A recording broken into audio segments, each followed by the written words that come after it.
ఉచిత పథకాలపై మాజీ ఉపరాష్ట్రపతి వెంకయ్యనాయుడు కీలక వ్యాఖ్యలు చేశారు. ఒకే దేశం ఒకే ఎన్నిక అనే అంశంపై నిర్వహించిన సదస్సులో ఆయన పాల్గొన్నారు. తెలుగు రాష్ట్ర ప్రజలకు ఉగాది శుభాకాంక్షలు తెలిపారు. అన్ని ఫ్రీ అంటూ ఓట్ల కోసం రాజకీయ నాయకులు జనాల్ని ఆకట్టుకుంటున్నారని ఆవేదన చెందారు. రాష్ట్ర ఆర్థిక పరిస్థితి చూసి పథకాలు తీసుకురావాలని సూచించారు.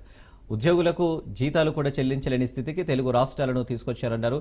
అప్పులు అనేవి ఫ్రీగా రావనే వాస్తవాన్ని పాలకులు గుర్తించాలని అన్నారు.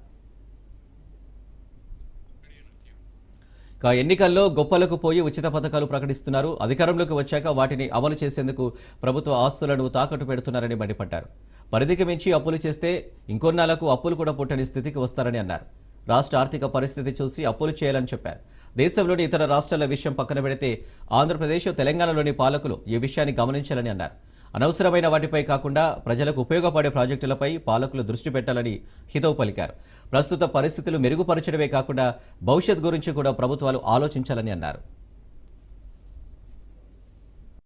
ఒకే దేశం ఒకే ఎన్నికని చోటాలు పేరుస్తారు. అవన్నీ పేర్చేవాడిని కాదు. ఇప్పుడు నేను రాజకీయాల నుంచి విరమించి ప్రజా జీవనంలో మాత్రం పాల్గొంటూ ఉన్నాను.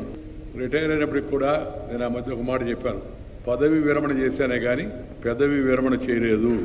అందువల్ల ఈ చర్చ జరుగుతోంది, ఇంకా జరగాలని కోరుకుంటున్నాను. నేను ఒకే దేశం ఒకే ఎన్నికలు అనే దానిపైన మరింతగా చర్చ అర్థవంతంగా జరగాలి.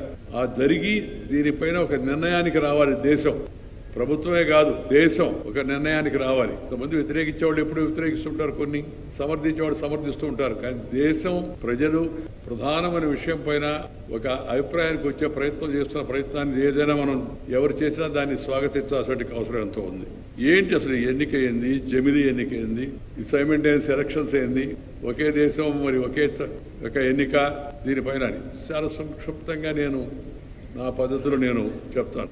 లోక్సభకు, శాసనసభకు అంటే పార్లమెంట్లో ఉన్న లోయర్ హౌస్కి, అలాగే రాష్ట్ర శాసనసభకు ఒకేసారి ఎన్నిక జరగాలి అనేది కోరిక.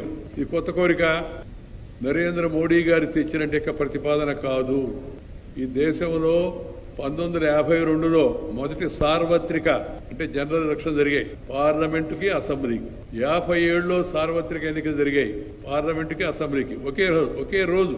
62లో దేశమంతా లోక్సభ, అసెంబ్లీకి ఒకేసారి ఎన్నికలు జరిగాయి. 67లో దేశమంతా ఒకేసారి లోక్సభ, అసెంబ్లీకి ఎన్నికలు జరిగాయి.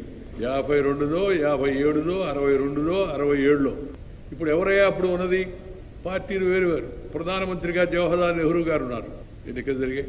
ఆ తర్వాత ఇందిరాగాంధీ గారు ప్రధానమంత్రిగా వచ్చారు, ఎన్నికలు జరిగాయి. ఇప్పుడు మోడీ గారు ఉన్నారు, ఆయన చెబుతున్నాడు ఎన్నికలు జరిగితే మంచిది, దేశం అంతా ఒక అభిప్రాయానికి వస్తే మంచిది.